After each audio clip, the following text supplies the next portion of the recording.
네, 안녕하세요. 이번 주 페어데이로 소개드릴 논문 저는 ACA 본 파이닝스 엑셀은 스케일링 크로스 스트레칭 폰 딩거 멤버주얼 트레이닝이라고 하는 난징 대학교에서 저자들이 작성을 한 논문을 확인되었다. 그래서 먼저 이 논문이 타깃하고자 하는 주제에 대해서 말씀을 드리겠습니다. 이 논문에서 던지는 핵심적인 질문은 바로 LLM들이 어떻게 멀티링구얼 케이퍼빌리티를 얻을 수 있느냐라는 것입니다.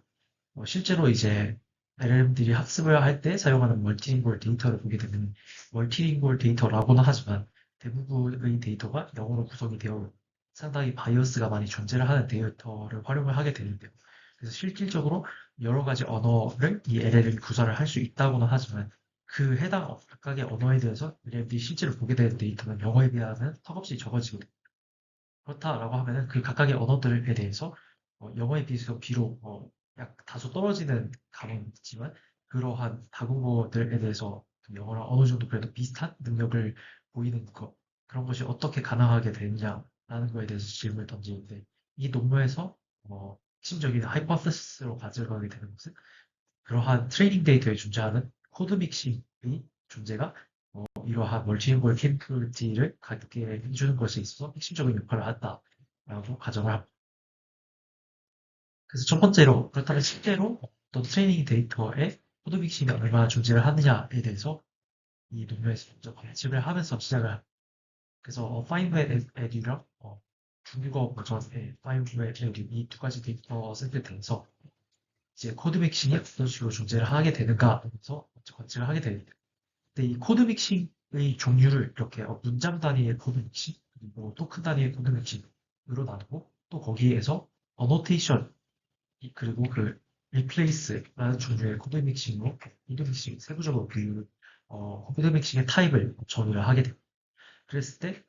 이제 영어에 존재하는 그 중국어가 섞이는 코드 믹싱에 대해서는 이와 같은 분포가 확인이 되었다. 대부분의 경우 토큰 레벨의 코드 믹싱만 그리고 그에 비해서 선택적으로 주는 문장 단위의 코드 믹싱이 이렇게 존재를 하게 되었다라고 이야기를 하고 있습니다. 여기서 unrelated 같은 경우에는 중국어 이외의 언어가 코드 믹싱이 됐거나 아니면 그 코드 믹싱 된 것이 좀 많이 그 문장의 형태를 해친다거나 아니면 그 문장에 있어서 그 코드 믹싱이 유의미한 코드 믹싱이 아닌 노이즈로서 존재하는 경우가 unrelated로 분류가 되었다라고 봐주시면 됩니다. 마찬가지로 중국어에 대해서 영어 코드 믹싱이 존재하는 경우에 대해서는 토큰 레벨 코드 믹싱이 압도적으로 많은 경향을 보여주고 그리고 토큰 리플레이스가 가장 많은 코드 믹싱의 어, 가장 흔하게 등장하는 코드 믹싱 종류다라고 이야기를 하고 있습니다. 그래서 이렇게 실제로 존재하는 코드 믹싱이 어, 이렇게 실질적으로 데이터에 존재하는 코드 믹싱이 멀티링구얼 캐퍼빌리티에 큰 영향을 미친다. 실제로도 이렇게 데이터에 존재를 하지 않느냐라는 것을 확인을 했는데, 거기서 더 나아가지고 직접 저자들이 어떤 데이터셋의 구성에 대해서 컨트롤을 한 세팅에서 직접적으로 어떤 코드 믹싱의 존재 여부가 멀티링구얼 캐퍼빌리티에 미치는 영향을 보게 됩니다. 그래서 세 가지 종류의 데이터 구성을 정의를 하는데, 일단 전체적인 토큰의 수는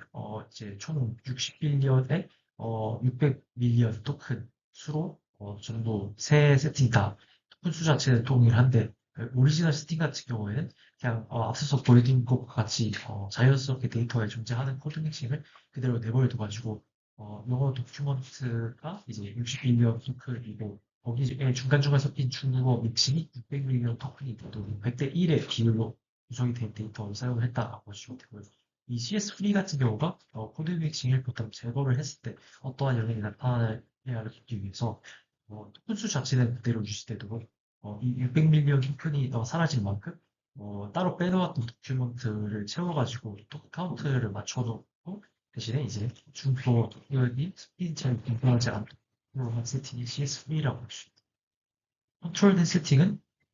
이제 오리지널 세팅과 동일한데 이제 이 CS 프리 세팅에서 이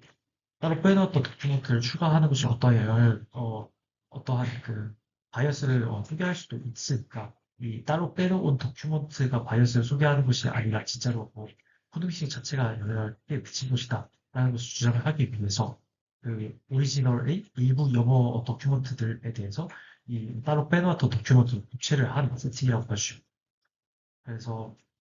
이 중국어 도큐먼트의 퍼플렉시티랑 그리고 여러 가지 그 중국어 다운스트림 태스크의 평균적인 액큐러시 그리고 이제 영어 문장과의 문의 내부에서 영어 문장과의 어떤 그 크로스링글 얼라이먼트를 통해 가지고 이 모델이 크로스링글 얼라이먼트 정도가 어느 정도다라고 평가하는 정도의 맥사스코 이 세 가지 지표를 사용을 했을 때 저자들이 가정한 것과 같이 이제 이 오리지널 세팅과 컨트롤된 세팅에서는 서로 비슷한 스코어가 나타나는데 이렇게 코드 믹싱 제거를 했을 때 이 멀티lingual 캐퍼빌리티가 많이 떨어지는 모습을 관측을 하게 됩니다. 그래서 이러한 발견을 통해 가지고 저자들 코드 믹싱이 이제 학습 데이터에 포함이 되는 것이 또 멀티lingual 능력을 확보하는 데 있어서 중요하다라는 것을 주장을 하는데 그렇다면 그것을 어떻게 활용을 할 수 있을까와 관련해서 이 CS라고 하는 이제 실제로 코드 믹싱 데이터 자체가 자연스럽게 등장하는 데이터에서 많이 존재하지 않지만 그것을 어떻게 증강을 해가지고 학습을 하면은 더 모델의 다국어 능력을 끌어올릴 수 있지 않을까라는 방법론을 제안을 하게 됩니다. 그래서 앞서 말씀드린 것 같이 이제 네 가지 종류의 어떤 코드 믹싱의 타입이 존재하게 되는데 이 모드를 좀 자연스럽게 포함을 하기 위해서 문장 단위로 그 데이터를 증강을 하는 방법, 토플 레벨로 데이터를 증강하는 방법을 각각 제안을 하게 됩니다. 문장 단위 같은 경우에 사실 여기까지 복잡하지가 않으니까 그냥 타워 인스트럭트라고 하는 기계 번역에 특화가 되어 있는 LLM을 활용해가지고 문장 단위 번역을 해주면 되는데 이제 토플 레벨 같은 경우에는 이 자연스럽게 큰 단위로 번역을 한 그런 코드 믹싱 데이터로 확보하기가 이전부터 계속 어렵다고 이야기가 되어 왔는데 그렇다고 LLM을 활용을 해가지고 매번 그거를 증강을 해주게 되면 비용적으로 엄청나게 비효율적이니까 이제 먼저 그런 강한 LLM으로 그 패럴 데이터를 기준으로 해서 일정량의 하이퀄리티 코드믹시 데이터를 증강을 한 다음 그거를 기반으로 해가지고 상대적으로 작은 모델이 이제 어떠한 인풋이 들어왔을 때 노nor링으로 인풋이 들어왔을 때 코드믹싱된 문장을 만들 수 있도록 특화된 모델을 학습을 시킵니다. 그래서 이런 식으로 해가지고 데이터를 증강을 했을 때 이제 보이는 것 같이 그 중국어에 대해서 뭐 영어를 섞은 경우 그리고 영어의 문장에 중국어를 섞은 경우에 대해서 여러 가지 이런 코드믹싱의 타입에 대해서 그 타입에 따라서 이제 학습을 시키면 시킬수록 어떤 식으로 성능이 변화하는지를 지금 해봤을 때 일반적으로 이제 그 뭐 리플레이스 방식, 센텐스 리플레이스 방식, 그러니까 즉 믹싱을 할 때 그 어노테이션 방식이 아니라 리플레이스를 하는 방식이 좀 더 성능이 좋고 그리고 이제 중국어에 영어를 섞는 것보다 영어에 중국어를 섞는 것이 성능이 나오고 그리고 믹싱을 하는 것이 이제 모노링구얼 데이터로 학습을 하는 등이 좋다라는 것을 일단 확인을 하고 추가적으로 이것을 이제 이 전체적으로 실험이 영어랑 중국어에 많이 포커스가 되어 있는데 영어랑 중국어뿐만 아니라 다른 언어에 대해서 적용을 해도 효과가 있다라는 것을 주장합니다. 그래서 개인적으로 이 논문을 읽고 느낀 점은 이 논문을 포함을 해가지고 작년 ACL에서 메인에 학습된 조스코 페로이라고 하는 논문이 있는데 이 논문이랑 좀 비슷한 주장을 하고 있다라고 생각이 들었습니다. 그래서 이 논문 같은 경우에도 그 트레인 데이터에 포함이 되어 있는 패럴 데이터가 그 멀티링구얼 캐퍼빌리티를 확보하는 데 있어서 좀 중요한 역할을 하는데 그래서 이 두 논문이 이야기하고 있는 것에서 좀 공통적인 부분이 이제 그 어떤 특정 그 언어의 능력을 끌어올리고 싶을 때, 그 언어를 진짜 그 영어 수준으로 많이 데이터를 확보할 수 있는 게 아니라면, 결국 중요한 것은 그 모노링구얼 데이터를 뭐 애매하게 그 수를 늘려서 학습을 할 바에요. 어떤 그 하나의 그 트레인 데이터 인풋에,